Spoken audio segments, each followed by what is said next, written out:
Hello and welcome. In this video, we will study third chapter of class 8, which is the gift of the Magi.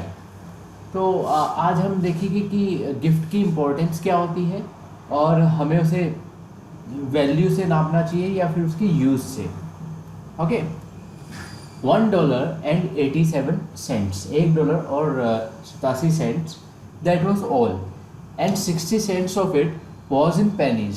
तो 60 जो cents थे वो pennies में थे और $1.87 total थे.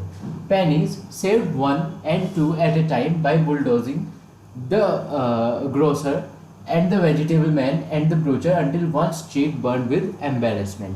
तो पेनीज भी ऐसे सेव की गई थी, छुड़वा के पैसे, दो पेनीज छोड़ दो, 3 पेनीज छोड़ दो, सब्जी वाले से या ग्रोसरी वाले से, है ना. 3 times डेला काउंटेड इट. तो 3 बार डेला ने उनको काउंट किया. डेला एक लेडी है. $1.87 and the next day would be Christmas. और अगले दिन क्या था? क्रिसमस था. और पास में कितने पैसे थे? $1.87. There was nothing left for Della but to flop down on the shabby little couch and howl. तो उसके पास कुछ नहीं बचा, वो सोफे पे बैठ के सोचने लगी, चिंता में पड़ गई. Della and her husband lived in a furnished flat at $8 per week. तो हर हफ्ते उन्हें अपने फ्लैट के लिए $8 देने पड़ते थे, जहाँ पे वे रेंट पे रहते थे. In the vestibule below was a letter box into which no letter would go and an electric button from which no mortal finger could coax a ring. तो कहते थे कि वो इस तरीके का फ्लैट था जिसमें जो वेस्टिब्यूल, जो सामने वाला कमरा होता है, वहाँ पे जो गेट होता है बाहर का, वहाँ पे जो लेटर बॉक्स लगा था उसमें कोई लेटर जा ही नहीं पाता था. इतना पतला सा बेकार सा लेटर बॉक्स था वो. एंड एक बाहर बटन लगा हुआ था, इलेक्ट्रिक स्विच लगा हुआ था घंटी बजाने के लिए, लेकिन आप कितनी भी केयरफुली कोशिश कर लो बजाने की घंटी, आप घंटी नहीं बजा सकते थे. On it was a card bearing the name Mr James जिलिंगम यंग. तो उस वहीं पे एक नेम प्लेट लगी थी और उस पर लिखा था कि ये मिस्टर जेम्स जिलिंगम यंग का घर है. मिस्टर जिलिंगम had been flung to the breeze during a former period of prosperity when James was being paid $30 per week. Now when the income was shrunk to $20, the letters of Dillingham looked blurred, as though they were thinking of contracting to an unassuming deed. But whenever Mr. James Dillingham Young come home, he was called Jim and greatly hugged by Mrs. James Dillingham Young, introduced to you as Della. तो डेला का असली नाम था Mrs James डेलिंगम. Mrs James डेलिंगम उनको बोलते थे, ठीक है. तो और इनको मिस्टर जेम्स डेलिंगम, ऑब्वियसली वो दोनों मैरिड थे. और वो कहते थे कि पहले उनको एटलीस्ट $30 पर वीक मिलते थे, लेकिन अब घट के वो $20 पर वीक रह गए थे. इवन उनके जो नेम प्लेट थी उसमें से भी डी गायब था उनके नाम में से, और वो एज्यूम कर रखा था इलिंगम हो रहा था वो, ठीक है. Della finished her cry and attended to her cheeks with the powder rag. तो डेला रोते रोते जब वो बैठी थी सोफे पे और सोच रही थी, तो रोते रोते उन्होंने अपना मुंह पूछा. she stood by, वो उठी, to the window and looked out dully at a grey cat walking a grey fence in a grey backyard.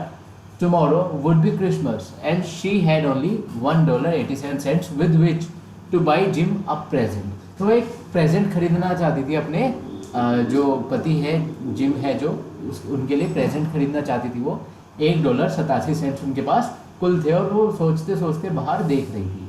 She had saved every penny she could for months. उन्होंने बहुत महीनों तक बचाने के बाद इतना उनके पास इकट्ठा हुआ.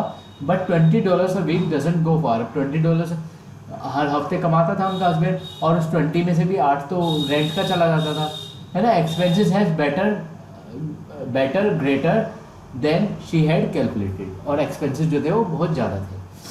Many a happy hour she had spend planning for something nice for Jim, something fine and rare, something just a little bit near to being worthy of the honour of being loved by him. तो वो कुछ वर्दी उसको देना चाहती थी, कुछ अच्छा देना चाहती थी, और काफ़ी महीनों से उसकी प्लानिंग कर रही थी.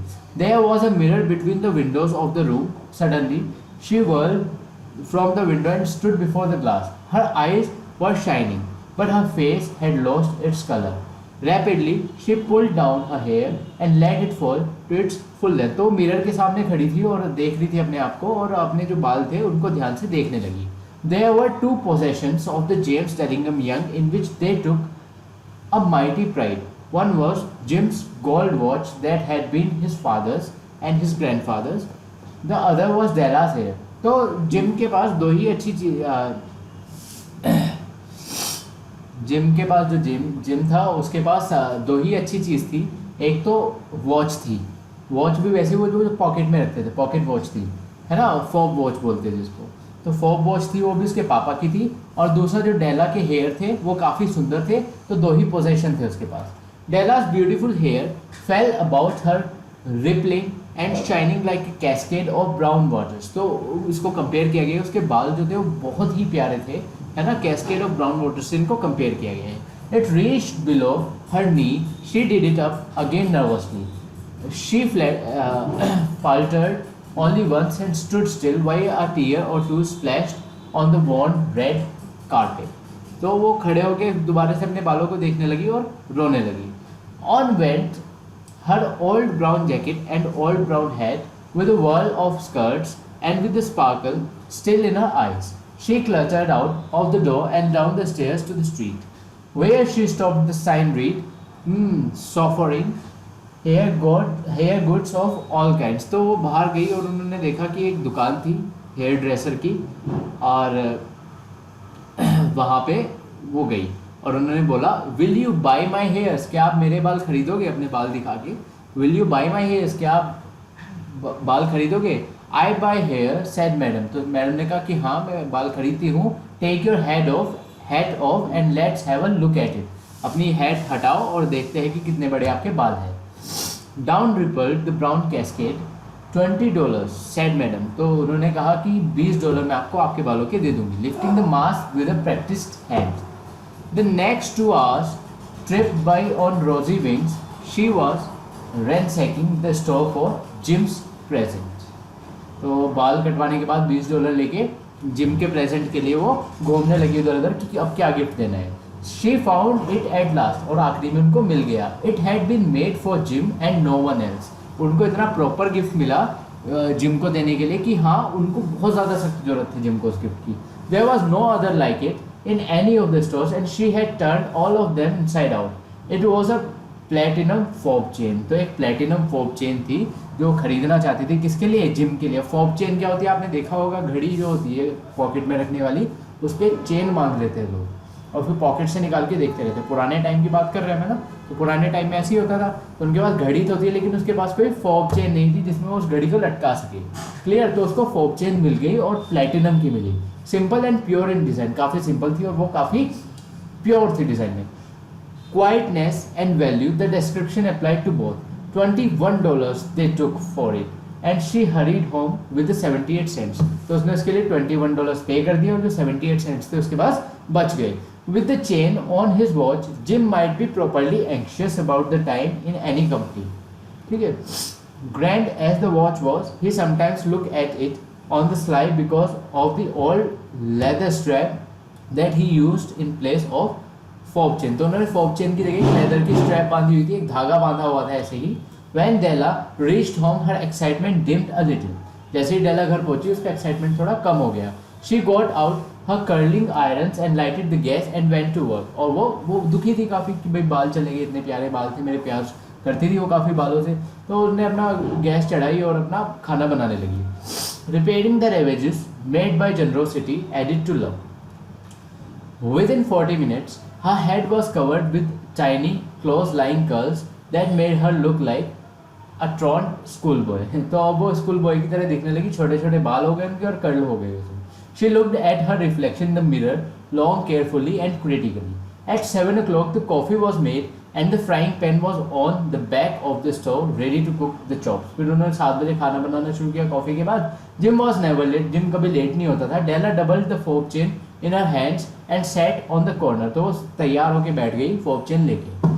Then she heard his steps on the stair down on the first flight and she turned white for just a moment. तो उसका हस्बैंड आया, उसे आवाज़ सुनाई दी और हस्बैंड आ गया. She had a habit of saying little silent prayers about simple everyday things, and now she whispered, please God make him think I am a little I am still pretty. तो बैठी हुई सोच रही थी कि अब मेरा हस्बैंड आ गया और वो मुझे देखेगा इतने छोटे छोटे बालों के साथ, क्या वो मुझे अभी भी फिर से उतना ही प्यार करेगा? तो वो उस सोच में पड़ी हुई थी. The door open and gym step in and closed it. तो डोर खुला, जिम अंदर आया और उसने दरवाजा बंद कर दिया. ही लुक्ड थिन, वो काफ़ी पेल दिख रहा था, and very serious, poor fellow, वो काफ़ी सीरियस भी दिख रहा था. ही वॉज ओनली 22, वो 22 ईयर्स का था, and to be burden with a family, और उसकी शादी भी हो चुकी थी और उसके ऊपर फैमिली का बर्डन आ गया था. He needed a new overcoat and he was without gloves. ठीक है, उसको एक ओवरकोट, सर्दियाँ बहुत होती है तो ओवरकोट मतलब सर्दियों से बचाने के लिए होता है, तो उसको एक नया ओवरकोट भी चाहिए था और उसके हाथ में ग्लव्स भी नहीं थे ठंड से बचाने के लिए. Jim step inside the door, his eyes were upon Della and there was an expression in them that she could not read and it terrified her. तो जैसे ही उसने अपनी वाइफ को देखा बिना बालों के, तो छोटे बालों के साथ, देखो कितने छोटे हो गए बाल, पहले कितने बड़े बाल थे. तो यहाँ पे उसने बाल कटाए, बाल कटाने के बाद उसने यहाँ पे फोक चेन ली, फोक चेन लेने के बाद वो घर गई और सोचने लगी कि मेरे हस्बैंड आएंगे तो क्या सोचेगी. तो अब हस्बैंड जो था वो आया और उसने देखा उसके फेस की तरफ को और काफ़ी ब्लैंक एक्सप्रेशंस थे, काफ़ी अजीब से एक्सप्रेशंस थे. ठीक है, और वो जो उसकी वाइफ थी वो उन एक्सप्रेशंस को समझ नहीं पा रही थी. इट वॉज नॉट एंगर, वो एंगर भी नहीं था उसकी आंखों में, सरप्राइज भी नहीं थे, डिसअप्रूवल भी नहीं था, और मतलब खतरनाक भी एक्सप्रेशंस नहीं थे कोई. Any of the sentiments that she had been prepared for, he simply stared at her fixedly with that peculiar expression on his face. काफ़ी अजीब से एक्सप्रेशन से वो उसको देख रहा था. Della wriggled off the table and went to him. Della जो थी वो उसके पास गई. Jim darling, she cried, don't look at me that way. I sold my hair because I couldn't have lived through Christmas without giving you a present. उसने कहा कि मैं हमेशा आपको क्रिसमस पे प्रेजेंट देती थी, इस बार मेरे पास पैसे नहीं थे और हम काफ़ी गरीब हैं, तो मैंने आपको प्रेजेंट देने के लिए ये सब किया है, आप गुस्सा मत होना. It will grow out again, ये वापस से आ जाएगी. My hair grows awfully fast. तो उसने ऐसे ही मजाक मजाक में बोला, मेरे बाल तो बहुत जल्दी बढ़ जाते हैं. Say Merry Christmas, Jim, and let's be happy. Jim looked about the room curiously. You say your hair is gone, he said, with an air almost of idiocy. You needn't look for it, said Della. It's sold. I tell you, be good to me, for it went for you. तो उसने कहा कि मैंने इनको बेच दिया, आप room में इधर उधर मत देखो, यहाँ पे कोई बाल नहीं पड़े, मैं उनको बेच दिया मैंने बाल को, और आप ही के लिए बेचे. Jim quickly awoke out of his trance. He embraced his Della. He drew a package from his overcoat pocket and threw it upon the table. तो उन्होंने एक पैकेट निकाला गिफ्ट का और टेबल पे फेंक दिया. Don't make any mistake, Del, he said. I don't think there is anything in the way of a haircut that could make me like my girl any less. तो उसने कहा कि मुझे बालों से थोड़ी प्यार था, मुझे तो तुम्हारे से प्यार था, तो ये मत सोचो कि तुम्हारे बाल चले गए तो मैं तुम्हें प्यार नहीं करूँगा. But if you will unwrap that package you will see why I was surprised at first. तो उसने कहा मैं दुखी इसलिए नहीं हूँ कि आपके बाल चले गए, मैं दुखी इसलिए हूँ कि जो पैकेज मैं लेके आया हूँ आपके लिए, जो सरप्राइज गिफ्ट लेके आया हूँ, एक बार उसको खोल के देखिए. White and agile fingers tore at the string and paper. There was delighted scream of joy and then quickly change to hysterical tears and wails, followed by Jim soft words of comfort to Della. अब Della ने वो packet खोलना शुरू किया जब उसके husband gym ने बोला कि एक बार पैकेट खोल के देखिए और फिर आपको पता चलेगा मेरे एक्सप्रेशंस ऐसे क्यों थे. तो वो पैकेट खोलने लगी डरती डरती, और जैसे ही पैकेट खोला तो वो काफ़ी सरप्राइज थी, वो एकदम रोने लगी. ठीक है. For there lay the set of combs that Della had worshipped for long in a shop window. तो अब क्या था उसके अंदर, क्या निकला पैकेट के अंदर? सेट ऑफ कॉम्स, कंघे निकले उस पैकेट के अंदर. जो जिम लाया था उसके लिए क्या लाया था? कंघे लाया था. और वो कंघे ऐसे वैसे कंघे नहीं थे, वो कंघों के लिए डेला जो थी वो काफ़ी टाइम से प्रे कर रही थी कि प्लीज़ गॉड मुझे मिल जाए, मुझे मिल जाए, मुझे मिल जाए. Beautiful combs, pure tortoise shell से बने हुए थे, with jewelled rims, just the shade for her beautiful vanished hairs. उसके जो बाल खो चुके थे, जो बेच आई थी, उसके लिए वो कंघे लेकर आया था. They were expensive and her heart had yearned for them without the least hope of possession. And now they were hers, but the dresses that should have adorned them were gone. लेकिन जो चीज़ें थी जो उनको use करने के लिए बनी थी, जो बाल थे उन पे वो कंघा यूज़ ही नहीं कर सकता था, है ना। जो एडोन मतलब जो ब्यूटीफुल दिखना था, जो मतलब जिस काम में आने थे कंघे, वो उस काम में तो आ ही नहीं पाए क्योंकि बाल तो ऑलरेडी बेच चुकी, है ना। She hug them to her tears, तो उन्हें कंघे को हक कर लिया। Then she looked up with dim eyes and a smile and said my hair grow so fast Jim, और उसने कहा कि मेरे बाल बहुत जल्दी बढ़ जाएगी जिम, टेंशन मत लो। But Jim had not yet seen his beautiful present, लेकिन जिम ने अभी तक अपना प्रेजेंट नहीं देखा था, अपना प्रेजेंट नहीं देखा था। प्रेजेंट अब किसको देना था, पहले जिम ने दिया प्रेजेंट डेला को, अब डेला को प्रेजेंट देना था जिम को, है ना। डेला जो प्रेजेंट लाई थी जिम के लिए वो भी देना था। She held it out to him eagerly upon her open palm, the dull precious metal seeming to flash. तो उसने क्या किया, अपना जो प्रेजेंट था वो हाथ पे हथेली पे रख के उसकी तरफ कर दिया और उसको दे दिया। Isn't it a dandy gym, ये काफ़ी अच्छा नहीं है क्या gym. I hunted all over town to find it, मैंने पूरा टाउन छान मारा, कस्बा छान मारा, तब जाके मुझे मिला है। You will have to look at the time 100 times a day now, अब आपको 100 बार देखना होगा टाइम। पहले क्या होता था, पहले वो पॉकेट से निकालता नहीं था वॉच, क्योंकि भाई उसने लेदर वो बांधा हुआ था स्ट्रिप, तो उसको शर्म आती थी। लेकिन अब क्या कह रही है उसकी वाइफ की, अब आप 100 बार भी जो घड़ी है उसको निकाल के टाइम किसी के भी सामने देख सकते हो। गिव मी योर वॉच, आप मुझे अपनी वॉच दो, मैं इसको लगा देती हूँ, मैं देखना चाहती हूँ how it looks on you. Instead of obeying gym just smile, अपनी उसने ओबे नहीं किया अपनी वाइफ को, और वो नहीं निकाली उसने जो उसकी वॉच थी वो नहीं निकाली उसने, और जस्ट हंसने लगा, वो स्माइल करने लगा। डेल सेड ही, उसने बोला Dell let's put our Christmas presents away and keep them a while, तो उसने कहा चलो हम अपने जो प्रेजेंट्स हैं इनको एक तरफ रख देते हैं और काफ़ी टाइम के लिए इनको पड़ा रहने देते हैं। They are too nice to use just at present, कि ये बहुत ही सुंदर है अभी यूज़ करने के लिए, इनको हम बाद में यूज़ करेंगे। I sold the watch to get the money to buy your combs, तो उसने क्या कहा, मैं कॉम जो लेके आया हूँ वो घड़ी बेच कर ही लेके आया हूँ। अब देखो डायलेमा कितना बड़ा हुआ, उसने अपने बाल बेचे उसकी घड़ी की फोक चेन खरीदने के लिए, उसने घड़ी ही बेच दी उसके बालों को के लिए कंघा लाने के लिए, तो दोनों का गिफ्ट बेकार हो गया। और दोनों को उन दोनों गिफ्ट की इतनी ज़्यादा ज़रूरत थी, एक दूसरे के लिए उन्होंने बेच दिए और ख़रीद भी लिए प्रेजेंट एक दूसरे के लिए, लेकिन वो सब बेकार क्यों, क्योंकि उनका कोई यूज़ ही नहीं रहा। द मैजाई वर वाइज मैन, तो मैजाई कौन था, एक वाइज मैन था, बहुत ज़्यादा wise, who brought gifts to the babe in the manger, तो जो झूले में जो बच्चे रहते थे उनके लिए गिफ्ट लाता था। They invented the art of giving Christmas present, तो जो मैजाई थे वो 3 लोग हुआ करते थे, काफ़ी वंडरफुली वाइज होते थे वे, तो वे गिफ्ट लाया करते थे बच्चों के लिए, और उन्होंने ही ये आर्ट जो थी गिफ्ट देने की जो परंपरा थी इसको चलाया था क्रिसमस पर। This is an uneventful story of 2 foolish children in a flat who most unwisely sacrificed for each other the greatest treasure of their house, but let it be said that of all who give gifts, these two were the wisest, they were the magi। तो उन्होंने क्या कहा कि भाई जो अच्छे से gift देता है, मतलब जो उस टाइप की गिफ्ट देता है जो काम आए, उन्हें ही आप मैजाई बोल सकते हो, अदरवाइज सेक्रीफाइस करने के लिए तो हर कोई तैयार। तो इसी के साथ आपका चैप्टर जो है वो ख़त्म होता है, और ये वर्ड मीनिंग है आपके, इनको आप याद करिएगा, और जो बैक एक्सरसाइज है इनको सॉल्व करके प्रदीप सर के नंबर पे सेंड करिएगा। Thank you.